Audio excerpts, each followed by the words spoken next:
अस्सलाम वालेकुम my YouTube family, कैसे हैं आप सब। उम्मीद करती हूँ आप सब खैरियत से होंगे। अल्लाह ताला हम सबको अपने ज़ुबान में रखे, आमीन सुम्मा आमीन। वेलकम हानिया फूड चैनल। तो गाइज आज मैं आपके साथ बहुत ही मज़ेदार सी ईद दावत की स्पेशल कौरमे की रेसिपी शेयर करने वाली हूँ। बहुत ही सिंपल से तरीके से और बहुत ही कम टाइम में आप बहुत ही टेस्टी और मज़ेदार सा कौरमा बना सकते हैं। तो चले फटाफट से रेसिपी जो है उसको स्टार्ट करते हैं। मैं आपके साथ शेयर करती हूँ कि हमने जो ये रेसिपी है उसको किस तरीके से बनाया है जी। तो गाइज यहाँ पे सबसे पहले जी हमने ऑयल को गर्म कर लिया है। घी अगर आप यूज करते हैं तो घी भी यूज कर सकते हैं। 1 कप जो है आप ऑयल ले लें या घी ले ले। और जैसे घी गर्म हो जाएगी इसमें मैंने जो है ना 3 से 4 प्याज लिए थे, उनको अच्छी तरीके से उसका पेस्ट बना लिया था। प्याज को इसके अंदर ऐड कर देंगे और प्याज को हमने अच्छे तरीके से भूनना है कि इसका सारे का सारा पानी जो है वो ड्राई हो जाए, इसका कच्चापन खत्म हो जाए और प्याज जो है वो घी को सेपरेट कर दे। तो अच्छे तरीके से इसकी भुनाई करेंगे प्याज की जी। तो फ्रेंड जी देखिए जी माशाल्लाह से यहाँ पे प्याज जो है उसने पानी जो है उसका बिल्कुल खत्म हो चुका है और घी सेपरेट कर दिया इसने। तो अब मैं क्या करूंगी, मैंने लिए थे 3 से 4 टमाटर लिए थे, हरी मिर्चें और लहसुन अदरक का पेस्ट। वो आप अपने खाने की जितने आपके पास चिकन की क्वांटिटी उस हिसाब से कम ज्यादा भी कर सकते हैं। उसको भी अच्छी तरीके से मैंने पेस्ट बना लिया था, इसको ऐड कर दिया इसके अंदर और अच्छे तरीके से इसको पहले मिक्स करेंगे। फिर मैं इसमें ऐड कर दूंगी मसाले और मसाले डालने के बाद हमने इसको जो है ना पकने देना है पानी को ड्राई होने तक। तो मैं कौरमे के अंदर जो है ना कोई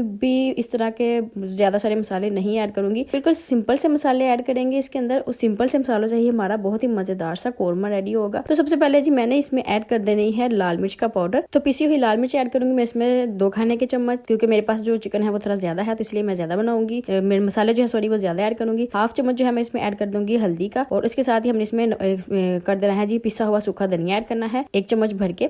और साथ में जी हमने इसमें ऐड कर देना है नमक। नमक जो है वो अपने हस्बे जरूरत ऐड करना है। पहले आप कमी डालें, जब खाना पकने के करीब होगा तो आप टेस्ट करके नमक को दोबारा से फिर से इसमें ऐड कर सकते हैं। और साथ में मैं इसमें ऐड कर दूंगी 1 टेबल स्पून भर के धरा मिर्ची जो होती है पिसी कुटी हुई को ऐड कर देंगे। तो अच्छे तरीके से सारे मसालों को हमने करना है मिक्स और मिक्स करने के बाद इसके ऊपर से हमने करना है कवर, क्योंकि इसको कवर करके पकाना है। इसके ऊपर से जो छींटे हैं वो उड़ेंगी तो आपके हाथ को भी जला सकती हैं। तो अच्छे तरीके से मिक्स करना है इसको और मिक्स करने के बाद हमने इसको पकाना है 5 से 7 मिनट लगेंगे इसका पानी ड्राई होने में और घी को सेपरेट होने में। अच्छे तरीके से इसको मिक्स करते हैं, इसके ऊपर से करते हैं कवर और इसको पकने देते हैं 5 से 7 मिनट के लिए। तो गाइस यहाँ पे 7 से 8 मिनट हो चुके थे। तो ये देखिए जी माशाल्लाह से यहाँ पे जो हमारी ग्रेवी है वो बिल्कुल रेडी है कि कितनी दानेदार ग्रेवी बनी है और घी जो है इसने छोड़ दिया है अच्छे तरीके से। इसमें से सारे के सारा पानी जो है वो ड्राई हो चुका है। अब हम क्या करेंगे जी, हमने इसमें ऐड कर देना है चिकन। मैंने 1 kg चिकन लिया था, उसको मैंने पीसेस में डिवाइड कर लिया और फिर मैंने अच्छे तरीके से उसको वॉश किया। वॉश करने के बाद हम इसमें डाल देंगे चिकन को। तो चिकन जो है उसको हमने डालने के बाद 5 से 7 मिनट तक इसको भूनना है चिकन को। तो अच्छे तरीके से पहले इसको मिक्स कर देना है सारी की सारी ग्रेवी में और 5 से 7 मिनट हमने इसकी अच्छी तरीके से बुनाई करनी है।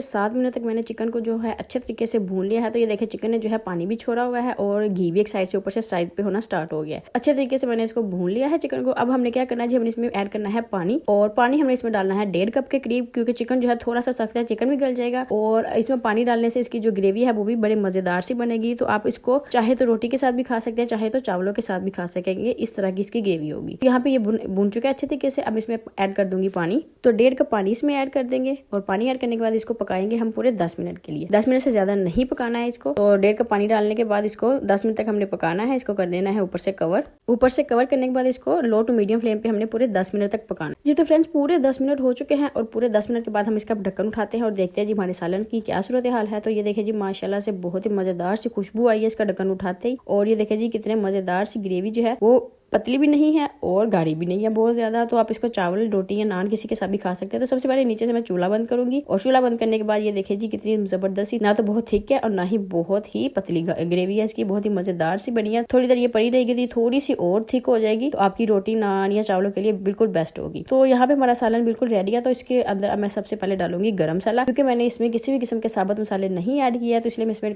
गरम मसाला लाजमी ऐड करूंगी। और एक चाय का चम्मच भर के हमने गरम मसाले का ऐड कर देना है इसके अंदर। गरम मसाला डालने के बाद इसको कर देना है अच्छे तरीके से मिक्स। और गरम मसाले के बाद जी हम बारी आ जाती है हमारे खानों की जान हरे धनिया की। फ्रेश हरा धनिया लेना है, उसको छोटा छोटा काट लेना है, अच्छे तरीके से सारी तरफ डालना है हरा धनिया। और हरे धनिया को भी आप एक बार मिक्स कर ले ताकि सारे खाने में अच्छे तरीके से मिक्स हो जाए। तो अब यहाँ पे हमारा सालन रेडी है। तो हमने इसको फौरन से बर्तन में नहीं निकालना, कम से कम आपने इसको 5 मिनट का रेस्ट देना है और फिर इसको हमने निकालना है किसी बर्तन में। तो 5 मिनट का मैं इसको रेस्ट दूंगी, फिर मैं इसको सर्व करूंगी। तो फ्रेंड्स 5 मिनट हो चुके हैं। तो यहाँ पे बारी आती है हमारे खाने को सर्व करने की। तो माशाल्लाह से बहुत ही टेस्टी, बहुत ही मजेदार सा कोरमा, बहुत ही सिंपल सा, बहुत ही कम वक्त में बिल्कुल रेडी है। तो आपने भी इसको जरूर ट्राई करना है, आपको भी यकीनन अच्छा लगेगा। और अगर आपको अच्छा लगे, वीडियो अच्छी लगी हो तो वीडियो को आपने लाजमी लाइक करना है, साथ ही साथ चैनल को सब्सक्राइब जरूर कर लेना ताकि मेरी नई वीडियोस के नोटिफिकेशन आप तक पहुंच सके। तो गाइज आपको मेरे कोरमे की रेसिपी अच्छी लगे तो मुझे कमेंट में जरूर बताना है। तो मैं मिलूंगी फिर आपसे किसी नई वीडियो में किसी मजे की रेसिपी के साथ। अपना बहुत सारा ख्याल रखिए और मुझे दीजिए इजाजत। अल्लाह हाफिज।